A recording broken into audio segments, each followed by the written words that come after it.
My husband said he was feeding a homeless man, but that poor soul was his son he'd hidden from me for 15 years. Hello, my dears. This is Martha Wilson speaking, 78 years old, with a lifetime of stories to share. If you're watching this video, prepare your heart, because the story I'm about to share shook the very foundation of my life and might touch yours as well. Before I begin, if you enjoy true stories, please do me a favor. Click the like button and subscribe to the channel so you don't miss any stories, and tell me in the comments where you're watching from. I love knowing who's following along with me. Now let's get to my story. It all began in Oak Ridge, a small town in rural Kentucky where everyone knew everyone. The year was 1972. I was 25 years old and had been married for almost 7 years to Theodore Wilson, the town pharmacist. For those who didn't live during that time, I should explain that a pharmacist was almost like a doctor in small towns. Theodore was respected, even feared. Tall, with piercing green eyes and that distinctive birthmark on the right side of his face that all the men in his family had, he was considered quite a catch. Young women would sigh when he passed by. Our marriage was arranged, as was common in those days. My father and his father decided it would be good for the families if we married. We didn't have love when we went to the altar, but it wasn't bad either.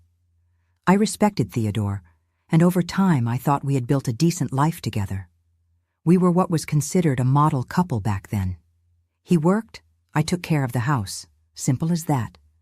One of my duties as a housewife was preparing meals, and I took pride in it. Even the wealthiest women in town said my beef stew was the best in the county. I grew rosemary in the backyard, used real bacon drippings, seasoned everything with lots of care. It's no coincidence that this dish became the central point of my story. Every Thursday, I prepared beef stew. It was routine, and every Thursday without fail, Theodore would leave after dinner with a carefully packed container, saying he was taking food to a poor homeless man. At first, this filled me with pride. My husband, so charitable. I would even add extra meat, an extra potato for the so-called homeless man. God will reward you for this kindness, Theodore, I would say, so naive. And he always gave the same response. It's nothing, Martha. It's the least I can do. And so it continued for years. Years. Imagine how many bowls of stew, how many Thursdays, how much time of innocence. A marriage routine has a way of settling in, doesn't it? You get used to things, stop questioning, accept things as they are. But over time, small details began to bother me. First, I noticed the excessive care with which he wrapped the container. It wasn't just any wrapping. He'd line it with a clean cloth napkin, one of those I'd so carefully embroidered. He'd tie it with string in a neat bow. Who does that for a homeless person? Then the amount of food. It was always a generous portion, as if this homeless man was a young man with a good appetite. But what really intrigued me was his refusal to let me accompany him or send more food through other people. I could go with you sometime, Theodore. I'm curious to meet this man you've been helping for so long, I'd suggest, and he always changed the subject. Better not, Martha. He's very shy, he's ashamed. If he sees a woman, he might get scared and not show up anymore. Or we could send the grocery boy to deliver food on other days too. What do you think? No, Theodore would respond irritably. He only appears on Thursdays at the arranged place. It's better this way. Don't complicate things. You can probably imagine that all this was raising suspicions, can't you? But in those days, a wife didn't question her husband much. We swallowed our doubts with our morning coffee and moved on. What really started to bother me was noticing that on days of heavy rain, Theodore would get visibly nervous. He would look out the window constantly, check his pocket watch repeatedly. Sometimes I caught him talking to himself. Will he be there? Will he find shelter? What kind of homeless person causes so much concern? Why did my husband care so much? These questions began to keep me awake at night. Then came that Thursday in June 1972. I'll never forget it. It was raining so hard it seemed like the sky was falling. One of those cold Kentucky winter rains, persistent, that soaks through to your soul. Theodore had been restless since early morning, looking out the window every 5 minutes. "Maybe today isn't a good day to go out, Theodore," I commented while serving dinner. "This rain isn't going to let up." "I can't miss it," he replied, almost without thinking. "He'll be waiting." It was at that moment that something clicked inside me. The certainty that there was more to this story than a simple act of charity. The way he said it, the urgency in his voice, it wasn't normal. We finished dinner in silence. Theodore ate quickly, took the container I had already prepared, protected it with waxed paper so it wouldn't get wet, and said he'd be back soon. As soon as he left, I ran to the phone. I called my dear friend Gertrude, the only person in town I really trusted. "Gertrude, I need your help," I whispered, as if Theodore could still hear me, even though he'd already left. "Tonight I'm going to find out where Theodore goes with that container every Thursday." Gertrude didn't ask questions. She was the kind of friend who understands when something is serious. "I'm coming over," she simply replied. Within 15 minutes, Gertrude was at my door with an old umbrella and an extra raincoat for me. We made up an excuse. If anyone saw us, we'd say we were going to church for evening prayers. Nobody would question two devoted ladies, not even in that downpour. We hurried out, trying to keep enough distance not to be seen by Theodore, but also not to lose sight of him. It wasn't difficult to follow him. With that rain, the streets were deserted, and Theodore walked purposefully, without looking back. He followed the main street, then turned right at the old sawmill alley and continued to the edge of town. My heart was pounding in my chest. Where was he going? There was no place where homeless people usually stayed around there. In fact, we were approaching an abandoned lot where there was only a small, improvised house at the back. They said that land belonged to some farmer who never came to town. Hidden behind a large tree, Gertrude and I watched as Theodore reached the small house. He knocked in a rhythmic pattern. 3 short knocks, a pause, 2 knocks, like a code. The door opened almost immediately. And that's when I saw him. A young man who seemed to be about 15 years old. Even from a distance and with the rain hampering vision, I felt my heart skip a beat. That boy was the spitting image of Theodore when he was young. The same long nose, the same thick eyebrows, and especially that birthmark on the right side of his face. "Good Lord in heaven," whispered Gertrude beside me, noticing the same thing I did. But what really confirmed my suspicions was when we heard Theodore calling the boy. "Son, I brought your dinner. Come in quickly. It's too cold out here, son." Those words fell like a stone in my chest. The young man hugged Theodore with familiarity, and they both entered the house. The door remained ajar, and the window without curtains allowed us to partially see the interior. It was a simple place, but clean and organized. There were books on a table, notebooks, a studious young man. "Your beef stew is still the best of all, Dad," we heard the boy say. "I wait for it all week." "Your mother always knew how to cook like nobody else," Theodore responded. "Darlene would be proud to see how you've grown, how well you're doing in school." Darlene. The name hit me like lightning. Darlene had been the young woman who worked in our house as a maid years ago. A pretty girl, with dark skin and large eyes, who disappeared suddenly. Theodore said she had returned to her hometown in another state. That was almost 16 years ago. The dates matched perfectly. The maid who vanished, the 15-year-old boy, the beef stew I made that he said was like Darlene's. "How did I not realize before, Gertrude?" I whispered to my friend, feeling tears mixing with the raindrops running down my face. The two of us returned home under that merciless rain. Each drop that fell felt like a stab to my heart. 16 years of lies. 16 years believing in the goodness of a man who was hiding a son from me, a son he had with our maid while married to me. You must be wondering what I did next. If I confronted Theodore as soon as he returned home. If I made a scene, as would be expected. But no. The pain and anger were there, boiling inside me, but I decided to act with caution. I needed to know more. I needed to understand the whole story before making any decision.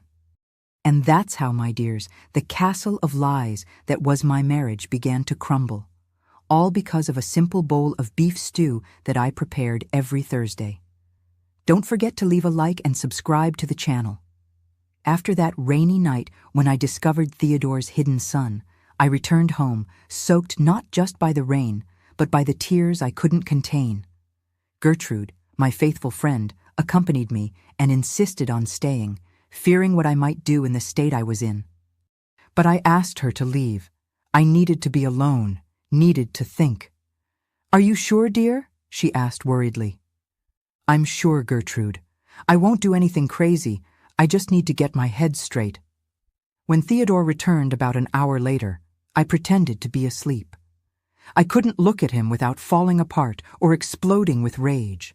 I spent the whole night awake, tossing and turning in bed, replaying every moment of the last 16 years, looking for signs I didn't see, clues I ignored. How could I have been so blind? The next day, I maintained my routine normally. I served breakfast, tidied the house, prepared lunch. Theodore didn't suspect anything. Men like him rarely notice the storm forming inside a silent woman. On Sunday, 3 days after the discovery, I made a decision that would change everything. While Theodore was at the bar playing dominoes with friends, his Sunday afternoon ritual, I took some of the savings I kept hidden. Oh, yes, every woman of that era had her secret stash. Then I returned alone to that little house. My heart was beating so hard I thought it would come out through my mouth when I knocked on the door. 3 short knocks, a pause, 2 knocks. The same code I'd seen Theodore use. The door opened, and there he was, the boy. Seeing him up close, the resemblance was even more striking. It was like looking at a photograph of young Theodore, but with Darlene's large, expressive eyes. "Who are you, ma'am?" he asked fearfully, starting to close the door. "Wait," I pleaded. "My name is Martha. I'm Theodore Wilson's wife." The fear that took over that boy's face broke my heart into 1,000 pieces. He turned pale and began to tremble. "I have nothing to do with your husband, ma'am. He just brings me food sometimes because he feels sorry for me. I'm an orphan. I live alone." That was the story Theodore had surely instructed him to tell if anyone showed up. A rehearsed lie, but poorly told. The boy didn't know how to lie. "I know who you are," I said firmly, but without hostility. "I know you're Theodore's son with Darlene, who worked in my house years ago." His eyes filled with tears. He lowered his head, defeated. "I didn't want to cause problems," he mumbled. "Dad said nobody could know about me, that it would be a scandal, that it would ruin his life and yours too." I asked to come in. I needed to hear the whole story, needed to understand. The boy, Jeremy was his name, timidly invited me in.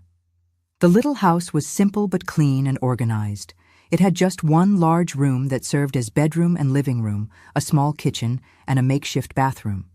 On the walls were framed school certificates. On the table, textbooks. A studious boy, no doubt. "Can you tell me everything?" I asked, sitting in one of the 2 chairs at the table. "I promise I won't hurt you. I just need to know the truth." And then Jeremy told me. With the innocence of his 15 years, he revealed the entire story that Theodore had told him over the years. Darlene became pregnant while working in our house.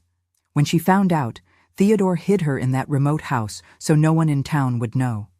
He feared the scandal, the public shame. A respected man like him, with a maid for a mistress, would be his social ruin.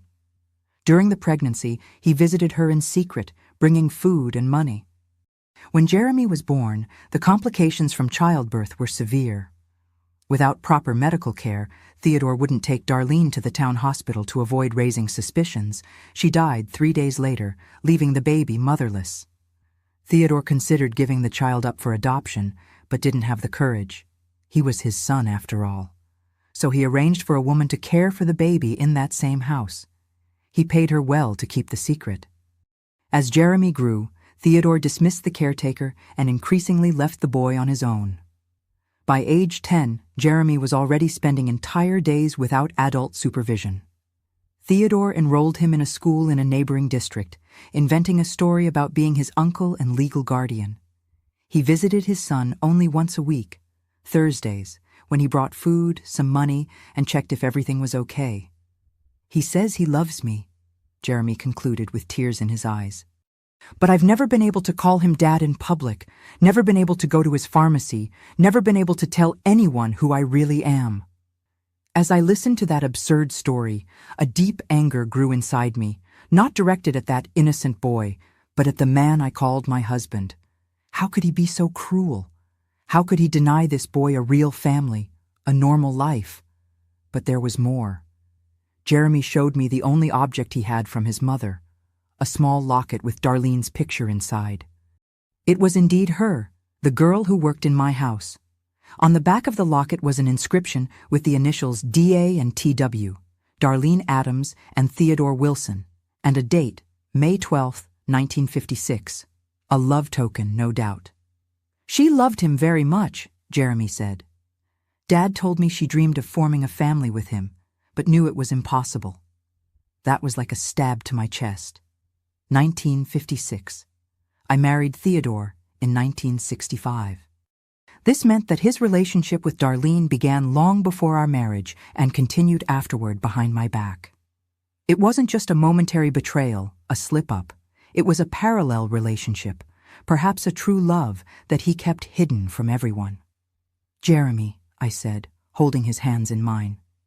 You are not to blame for any of this. You're a victim just as much as I am, and from today on, your life will change. I returned home determined. I wouldn't confront Theodore immediately.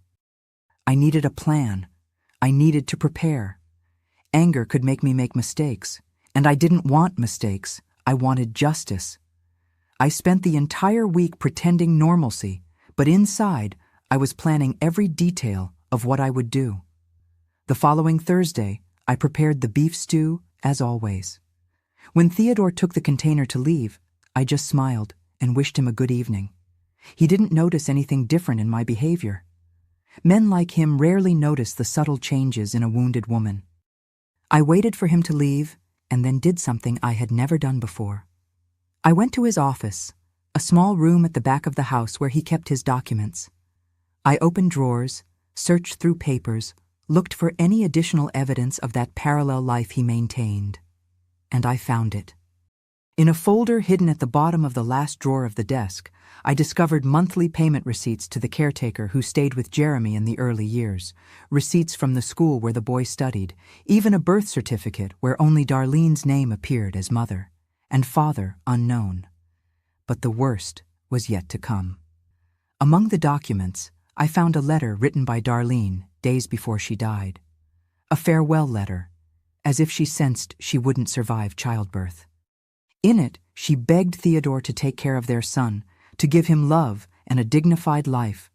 And at the end, she revealed that Theodore had promised to leave me to be with her, but never kept that promise. I know you love Martha in your way, she wrote, but I also know you love me differently, more deeply. Why didn't you have the courage to follow your heart? Why have you kept me hidden all these years?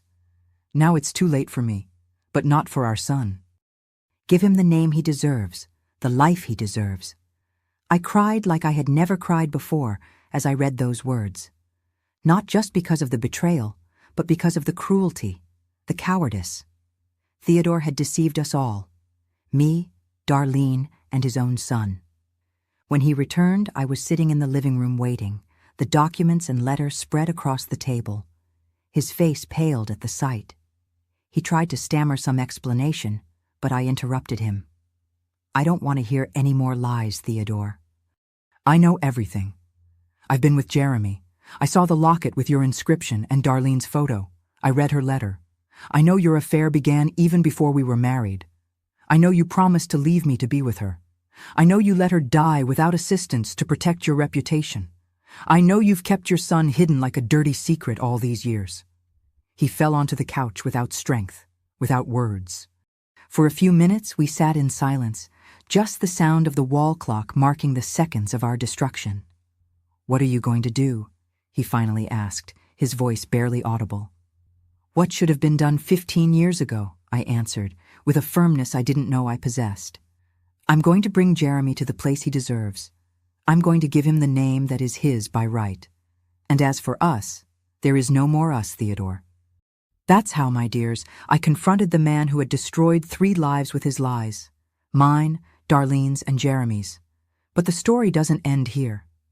In my next video, I'll tell you how I transformed this tragedy into a new beginning, how I rebuilt my life and Jeremy's, and what fate had in store for Theodore. After that night when I confronted Theodore with all the evidence of his betrayal, our house became a silent battlefield. We decided to keep up appearances for the time being. It was 1972, in a small Kentucky town, where divorce was almost a forbidden word.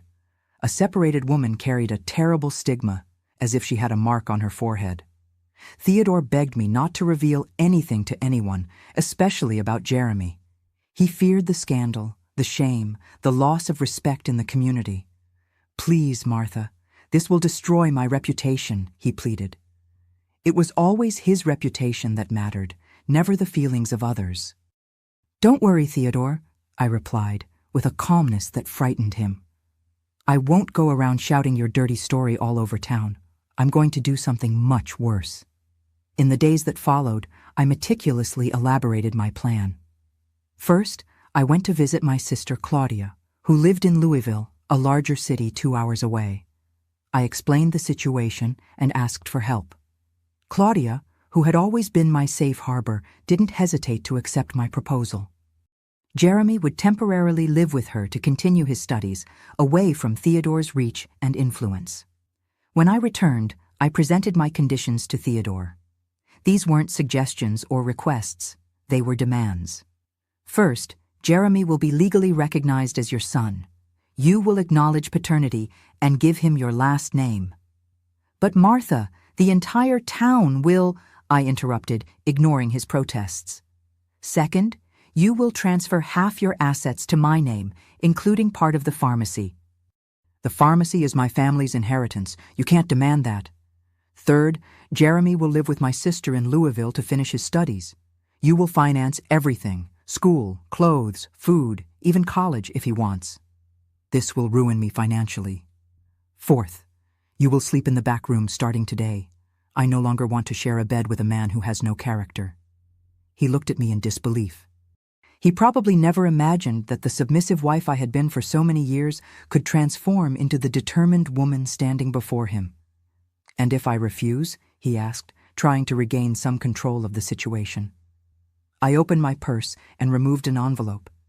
"In that case, these copies of all the documents, Jeremy's birth certificate, the school receipts, Darlene's letter, and some photographs I took of the house where you hid your son, will be delivered to Pastor Anthony, Sheriff Joshua, and my father." Theodore's face paled. He knew I wasn't bluffing. My father, a severe and traditional man, would be capable of killing him if he discovered how he had treated his daughter. The pastor and the sheriff would ensure the story spread throughout the region. It would be the end of everything he valued. "You have until tomorrow to decide," I finalized, leaving him alone with his thoughts. The next morning, I found Theodore sitting at the kitchen table, red-eyed from lack of sleep. He seemed to have aged 10 years in one night. "I accept your conditions," he mumbled, defeated. "But how will we explain the sudden appearance of my 15-year-old son to the town?" That's when I revealed the last part of my plan, the one that would be my true revenge. "We'll say that Jeremy is your nephew, an orphan, the son of a brother of yours who lived far away. Since he has no one else in the world, we decided to adopt him." "That could work," he agreed, glimpsing a less humiliating way out. But I continued with a smile that made him tremble. "After everything is formalized, after Jeremy is safe with my sister and his future secured, after you transfer the assets to my name, then, my dear, the entire town will know the truth, not from my mouth, but from yours." "What do you mean?" "You yourself will confess everything, Theodore, when the time is right." He didn't understand at that moment, but I knew exactly what I was doing. My revenge wouldn't be quick and explosive. It would be slow, calculated, a psychological torture that would consume him bit by bit. In the weeks that followed, we put the plan into action. Theodore prepared the documents to transfer part of the assets to my name. I, in turn, went to get Jeremy and took him to meet my sister in Louisville. The boy, initially frightened by so many changes, soon became enchanted with the prospect of a normal life, a real home, a family. "Are you going to be like my mother?" he asked me timidly during the trip. That question caught me off guard. Until then, I had been acting driven by anger, by the desire for revenge against Theodore. I hadn't really considered my relationship with Jeremy, beyond getting him out of that terrible situation. "If you want," I answered honestly. "I'm not your biological mother, Jeremy. I will never replace Darlene, but I can take care of you, ensure you have a good education, a dignified future." "I'd like that," he said with a shy smile. "You're already doing more for me than anyone has ever done." At that moment, something changed inside me.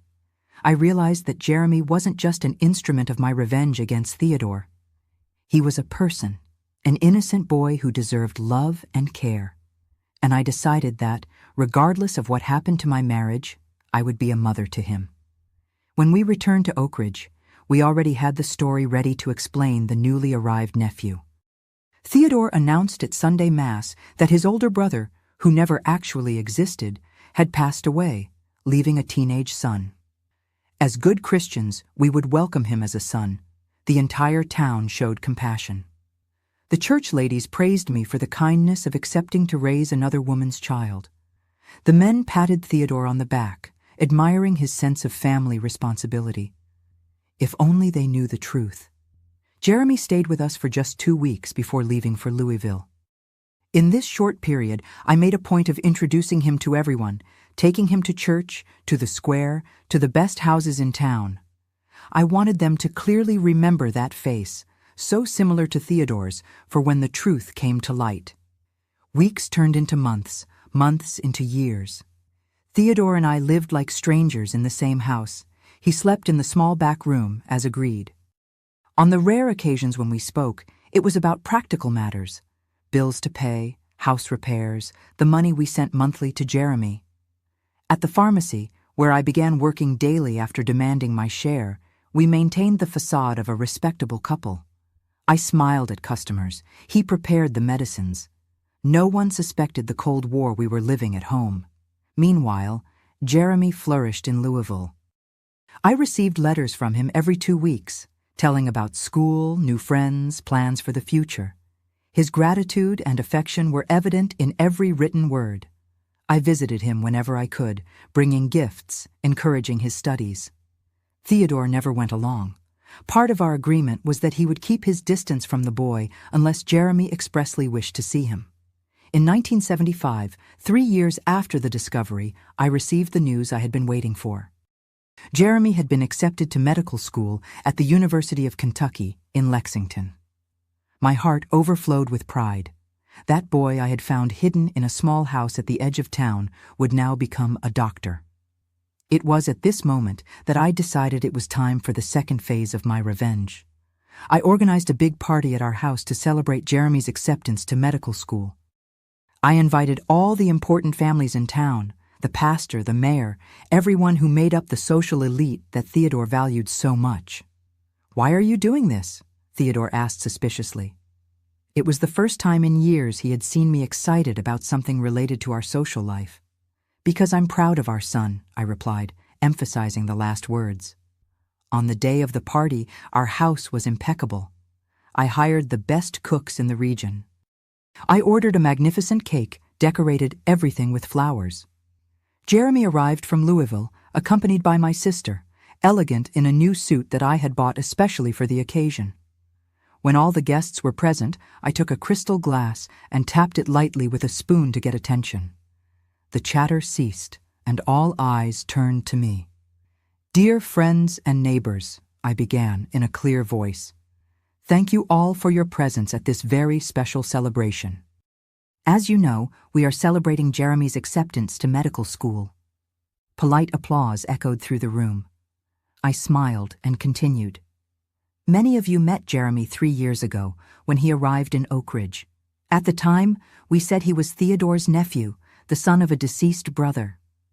I noticed Theodore turning pale in a corner of the room. He knew what was coming. But today, with a heart full of pride, I want to share the truth with all of you. Jeremy is not Theodore's nephew. He is his son. A murmur of surprise ran through the room. I saw confused looks, raised eyebrows. Jeremy was born before our marriage, I continued, slightly deviating from the truth to preserve a bit of my own dignity. Due to difficult circumstances, he grew up away from us, but now it's time to publicly recognize him as a legitimate Wilson. I turned to Theodore, who looked about to faint. My husband would like to say a few words. I had backed him against the wall in front of the entire society he had tried so hard to impress for years. He couldn't contradict me without looking even worse. He couldn't flee. He was cornered. With trembling legs, Theodore approached. For a moment, I thought he would faint right there.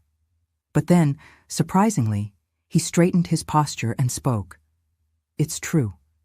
Jeremy is my biological son. His mother died in childbirth and, out of cowardice, out of fear of judgment, I kept him away. It was the biggest mistake of my life, one I deeply regret. I looked at him, shocked by the spontaneous confession. It was more than I expected. Martha, he continued, turning to me, accepted Jeremy as a son when she learned the truth. She had the courage and heart that I lacked. If he is becoming a doctor today, the credit is much more hers than mine. Silent tears ran down Jeremy's face, who never imagined being publicly acknowledged by his father. The guests were astonished, divided between the scandal of the revelation and the apparent nobility of my acceptance of my husband's son with another woman. That's how, my dears, I executed my revenge, not with screams or violence, but by exposing Theodore to what he feared most: social judgment. From that day on, whispers followed him everywhere. People speculated about who Jeremy's mother might be, when the affair had happened, if there were other hidden children. His reputation, so carefully constructed, crumbled in one night. But something unexpected also happened. Over the years of living with Jeremy, even if intermittently, I developed a true love for him. He was no longer the instrument of my revenge. He was my son in my heart. And seeing him follow the path he chose, becoming a good and honest man despite everything, brought me a joy that surpassed any satisfaction revenge could offer. In the following years, Theodore withered away.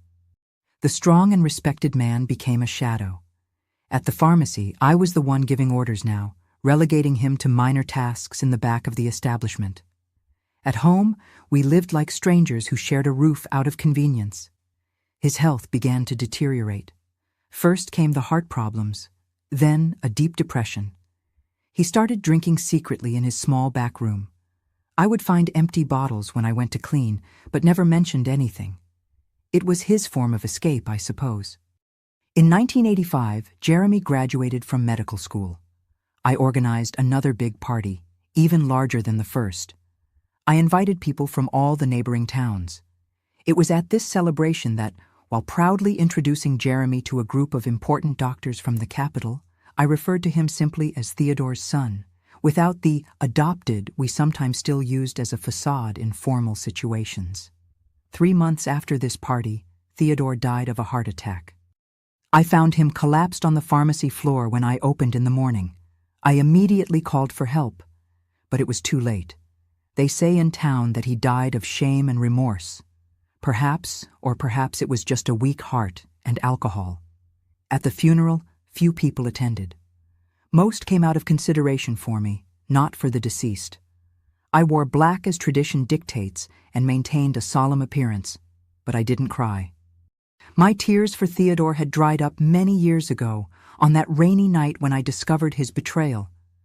Ironically, the only one who shed sincere tears at the funeral was Jeremy.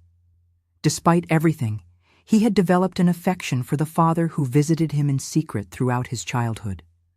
A complex bond, made of crumbs of attention, but still a bond.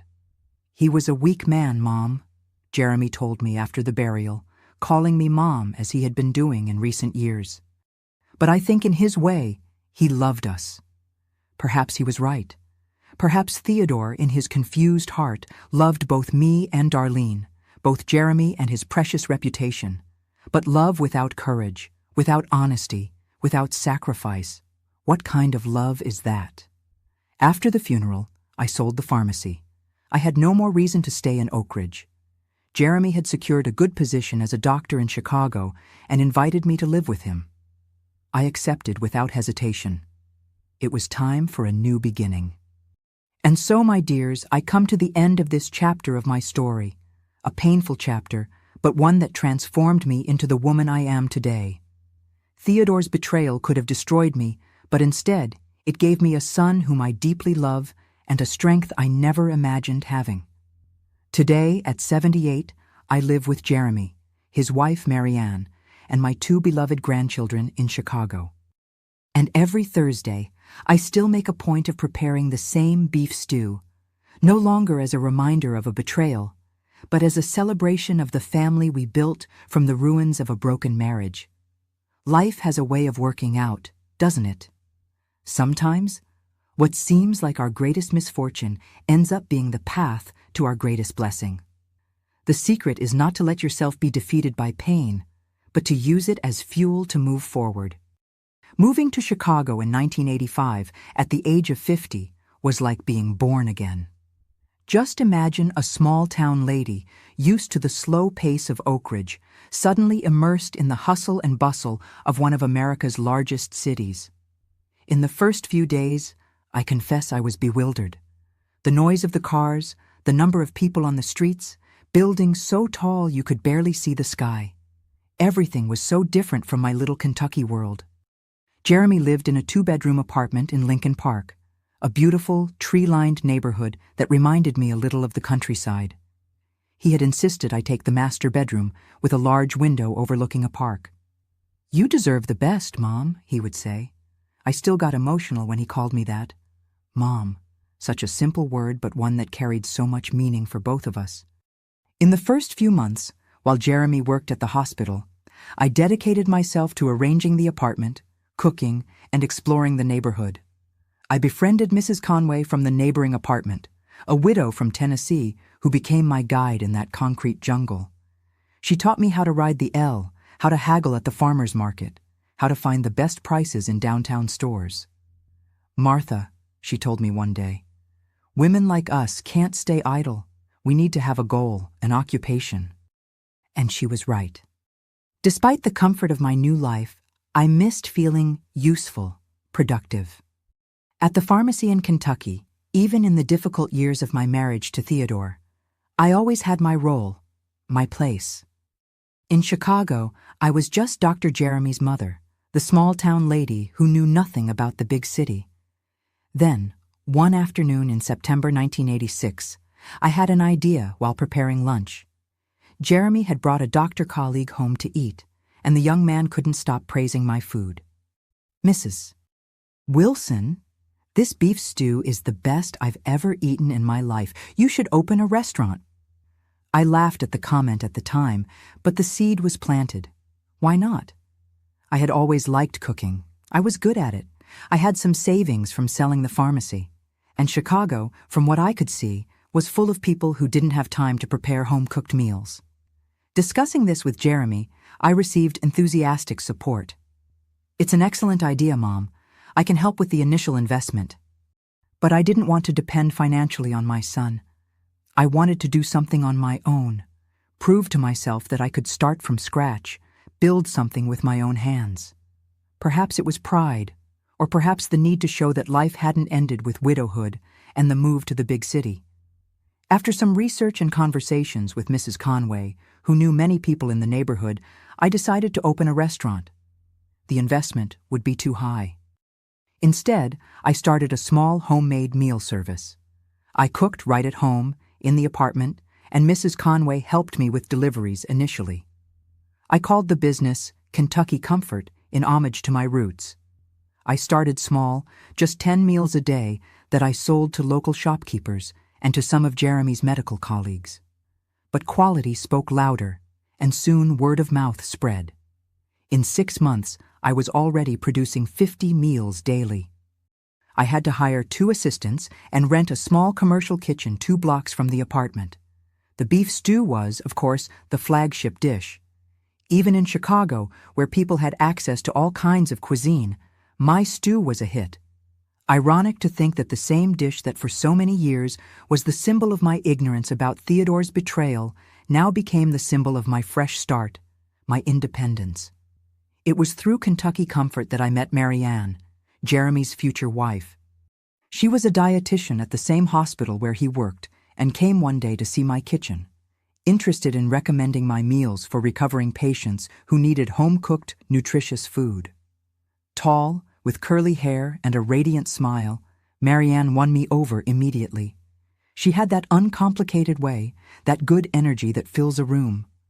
I saw the sparkle in Jeremy's eyes when I introduced them and knew in that moment that something special was blooming there.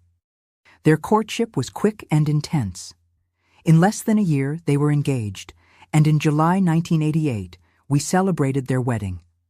It was a simple but elegant ceremony, with few guests, mostly colleagues from the hospital, and some friends we had made in Chicago. From Kentucky, only my sister Claudia and my dear friend Gertrude came for the celebration. During the reception, Gertrude pulled me into a quiet corner and handed me a yellowed envelope. "Martha, I kept this for years, waiting for the right moment. I think now, with Jeremy married and happy, you should have this." Inside the envelope was an old photograph, somewhat faded. It showed Darlene, Jeremy's biological mother, smiling timidly at the camera. She was pregnant, her belly already visible under the simple dress. "Where did you get this?" I asked, feeling a lump in my throat. "The day we followed Theodore to that little house, remember? While you were talking to the boy during your second visit, I took a look at his few belongings. I found this photo hidden inside a book. I thought I should keep it, that one day it would be important." I looked at that image for long minutes. Darlene looked so young, so fragile. I thought about how her life was unjustly cut short, how Theodore treated her like a shameful secret until the end. And I thought of Jeremy, who grew up without knowing his own mother's face, having only the locket with a picture too small to distinguish details. "I'm going to give this to him," I decided. "He deserves to have this memory." Gertrude squeezed my hand. "You have a huge heart, Martha. After everything you've been through, you still think of others' well-being." "It's not kindness," I replied honestly. "It's justice." Darlene may have been the pivot of Theodore's betrayal, but she was a victim as much as I was, perhaps even more so. That same night, after the party, I called Jeremy and Marianne for a private moment and gave him the photograph, explaining its origin. I saw his eyes fill with tears as he contemplated for the first time a clear image of his biological mother pregnant with him. "She's beautiful," he murmured. "Yes," I agreed, "and very kind too. She worked hard, never complained." "I think you inherited that from her, that silent determination." Jeremy hugged me tightly, without words. None were necessary. In that moment, I felt that a cycle was closing, that the wounds of the past never completely healed, at least no longer bled. The following years were ones of prosperity and joy. Kentucky Comfort grew, transforming into a real restaurant in 1990, specializing in Southern comfort food. Jeremy advanced in his medical career, becoming a respected surgeon. Marianne, always a partner, balanced her work as a dietitian with helping manage my restaurant. In 1991 came news that illuminated our lives even more. Marianne was pregnant, my first grandchild. The happiness I felt is indescribable. I, who could never bear a child in my womb, would now have a grandchild to spoil, to teach Southern recipes, to tell stories about the countryside. Thomas was born in February 1992, a strong boy with rosy cheeks and curious eyes. When I held him in my arms for the first time, I had a strange sensation. There was something familiar in that little face. "He has the mark," Jeremy commented, noticing my fixed gaze. On the right side of the baby's face, almost imperceptible, was the same birthmark that Theodore had, that Jeremy inherited, that all the men in the Wilson family had carried for generations. "The mark of the Wilsons," I whispered, remembering how this same mark was what first made me recognize Jeremy on that rainy night so long ago. Little Thomas brought a new dimension to our lives. Suddenly, the painful past seemed even more distant, as if the birth of that child had washed away the last stains of bitterness from my heart. The restaurant, which was already doing well, prospered even more. Perhaps because I cooked with renewed joy. Perhaps because customers loved seeing the baby I brought with me whenever I could. 3 years later, in 1995, my granddaughter Lucy was born. A smart girl with curly hair like her mother and the same radiant smile. Unlike her brother, she didn't have the Wilson family birthmark, but she carried in her large, expressive eyes the memory of Darlene. It was as if, through my grandchildren, the circle of life completed itself perfectly, bringing a bit of each person who had been part of our story. In 1998, when Thomas was 6 and Lucy was 3, something happened that caught me completely by surprise. A lady of about 70 appeared at the restaurant asking for me, tall, elegant, completely white hair. I had never seen her before. "Mrs. Wilson," she asked when I approached the table. "My name is Bernice Adams. I am Darlene's sister." I felt my legs weaken. In all those years, we had never known of the existence of Darlene's relatives. Theodore always said she was an orphan without family. "Please sit down," I invited, trying to maintain composure. "How did you find me?"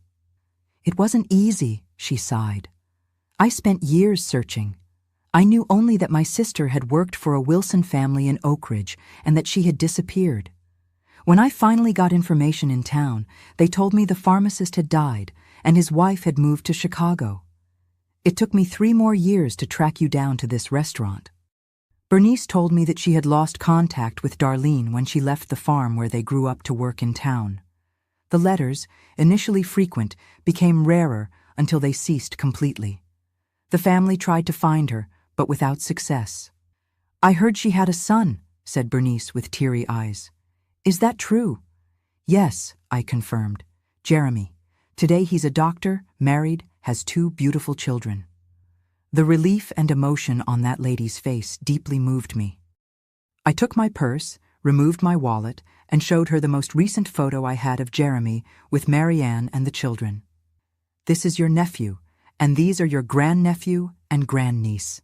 Bernice cried silently, looking at the photo for long minutes. "He looks like her," she whispered finally. "The same eyes." That afternoon, a new piece of the puzzle fell into place. Bernice told me about Darlene's childhood, about how she always dreamed of studying, of having a better life than the farm where they grew up. She also told me that their parents died, believing that their daughter had simply forgotten them after achieving a better life in the city. She would never do that, Bernice assured. Something must have happened for her to stop writing. And something had indeed happened.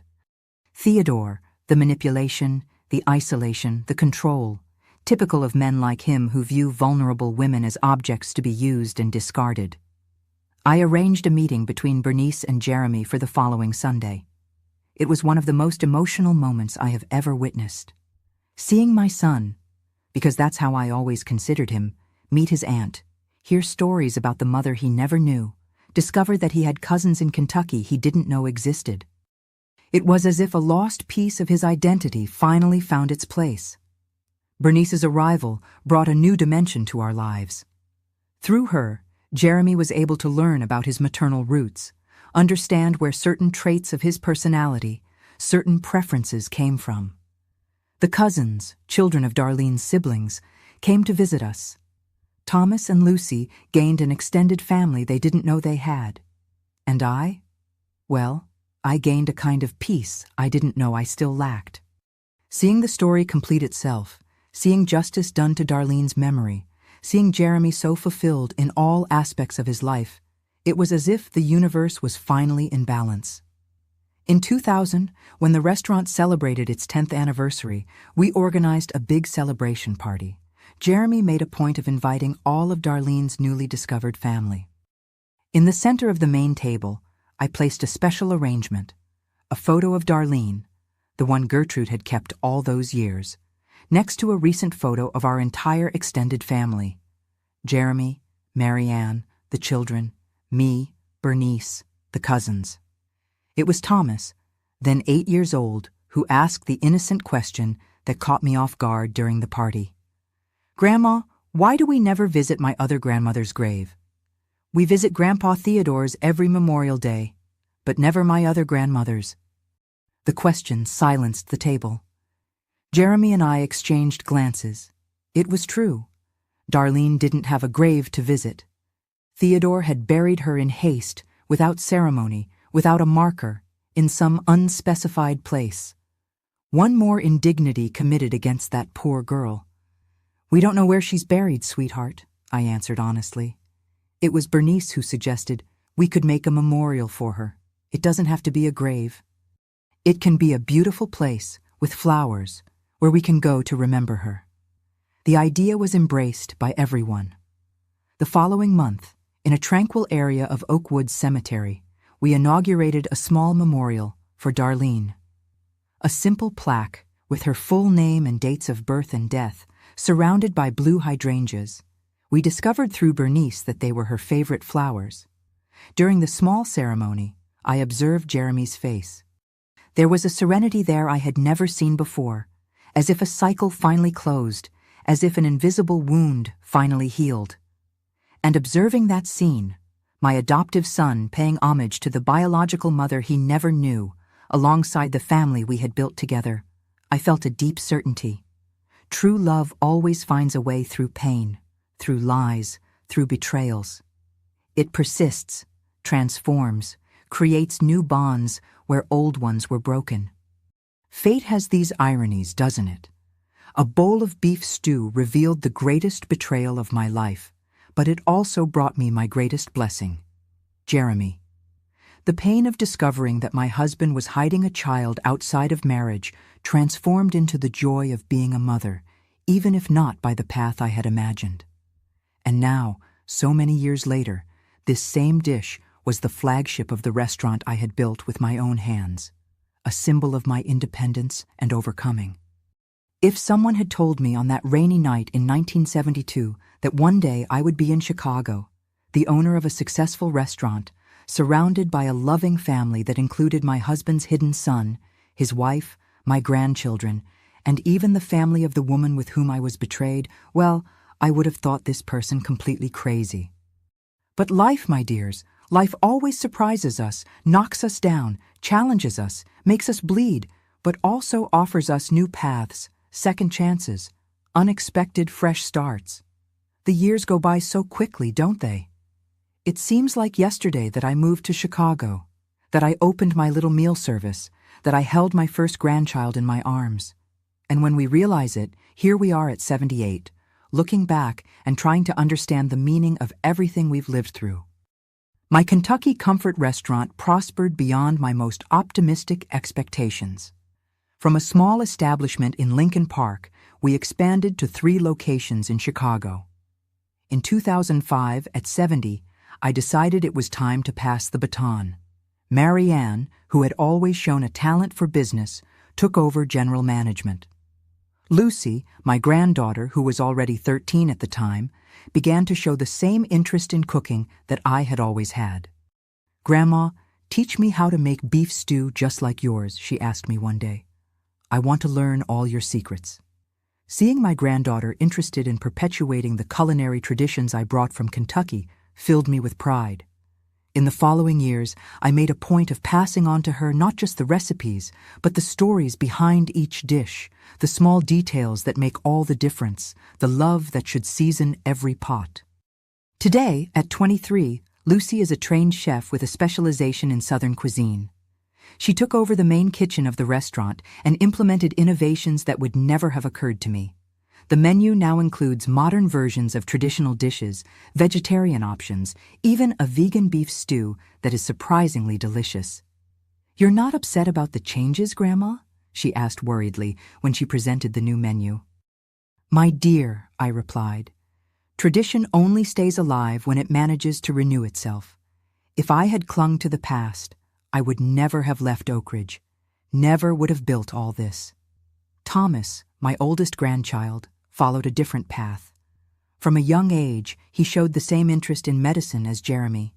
He accompanied his father on some shifts, asked questions, devoured books about the human body. Today, at 26, he's already a trained doctor and is in residency in pediatric surgery. "Grandma, I chose pediatrics because I want to make a difference in children's lives," he explained to me when he decided on his specialization. "I want them to have the chance to grow up healthy, happy, surrounded by love, as I had." Seeing my grandchildren forge their own paths, building their lives based on the values we tried to impart, is the greatest satisfaction I could have. After all, what other legacy can we leave in this world but the love we plant in the hearts of those who come after us? Jeremy, my son in heart, has become one of the most respected surgeons in Chicago. At 57, he's at the peak of his career, coordinates a residency program at the hospital, has published books, gives lectures throughout the United States. When I see him speaking with such confidence and knowledge, I think of that frightened boy I found in that little house at the edge of Oak Ridge. How surprising life is in its paths. Our relationship with Darlene's family strengthened over the years. Bernice, her sister, unfortunately passed away in 2010, but the cousins maintain close contact. We make a point of gathering at least twice a year, on Jeremy's birthday and at Christmas. These are noisy gatherings, full of stories, laughter, and of course, plenty of good food. In 2012, something unexpected happened. We received a letter from Oak Ridge.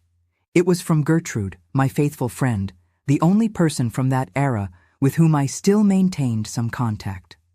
The letter said that the old Wilson Pharmacy, which I had sold after Theodore's death, was being demolished to make way for a modern drugstore.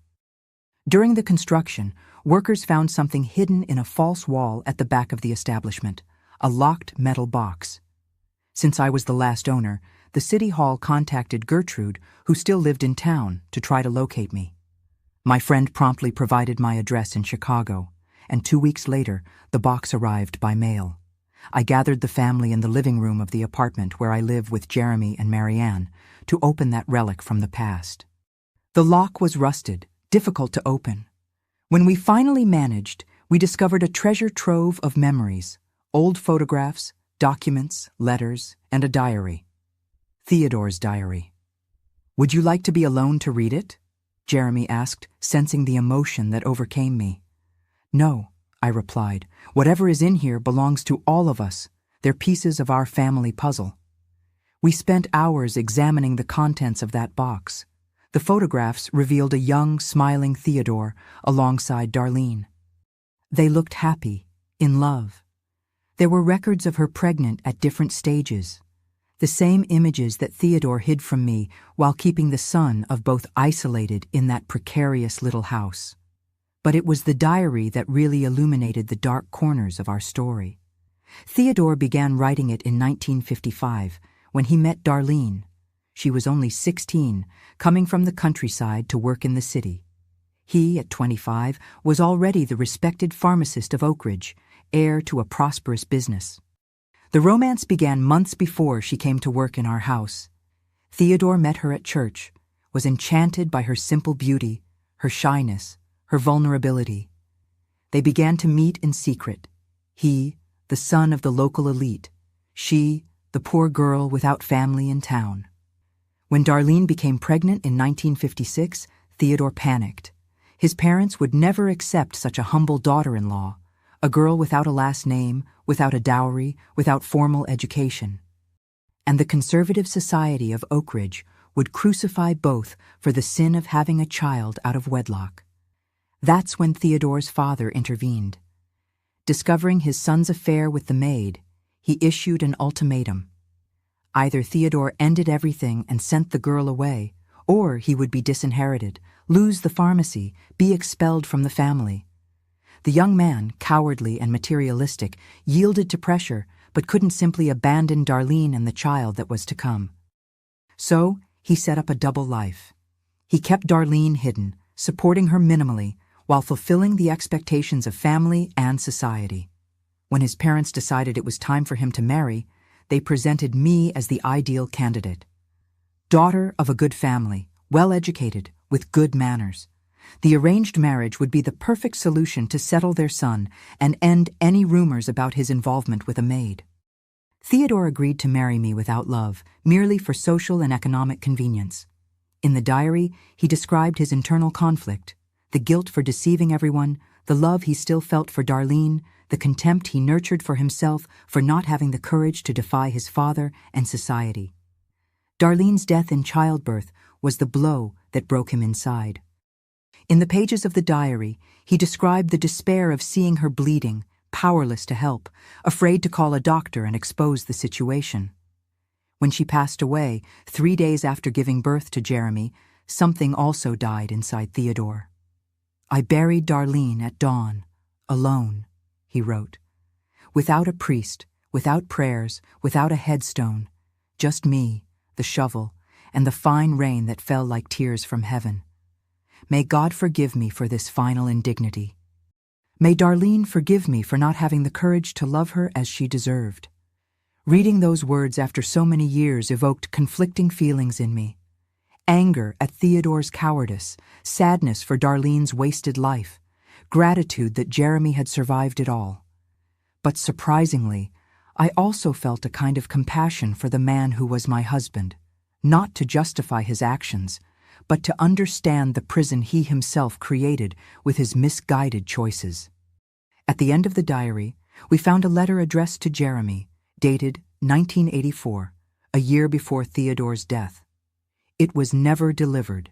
In it, the father asked his son for forgiveness for everything, for keeping him hidden, for denying him the name, for depriving him of a normal family. And he thanked me with words I never heard personally. "Martha did for you what I didn't have the courage to do. She gave you love, dignity, a future. She is more your father than I ever was. I hope someday you can forgive me, but I'll understand if that never happens." Jeremy cried as he read those lines. At 57, he was finally receiving the request for forgiveness that he had perhaps unconsciously always waited for. I don't know if he really forgave his father. Some wounds are too deep to heal completely, but I saw that the letter brought a kind of peace he didn't know he needed. Together, we decided to do something meaningful with that discovery.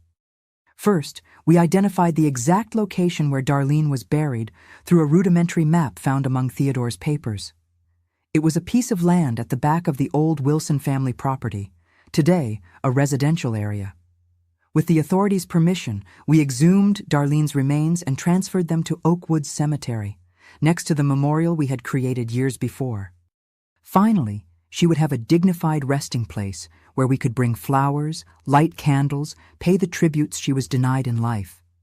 Then we donated part of the money found in the box, there was a considerable amount in old securities and gold, to a foundation that supports single mothers in vulnerable situations.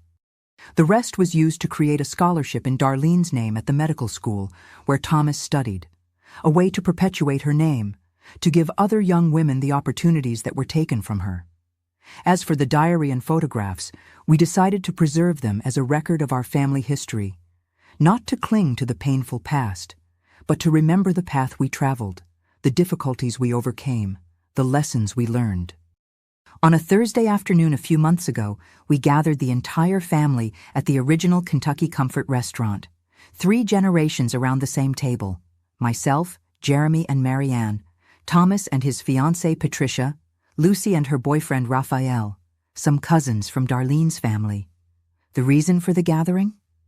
To celebrate the 50 years since that rainy night when I followed Theodore and discovered the secret that would change our lives forever. As part of the celebration, I personally prepared the beef stew. Even at 78, with hands no longer as steady as before, I made a point of cooking that symbolic dish. Lucy assisted me, learning the last details she hadn't yet captured. When everyone was served, I raised my glass for a toast.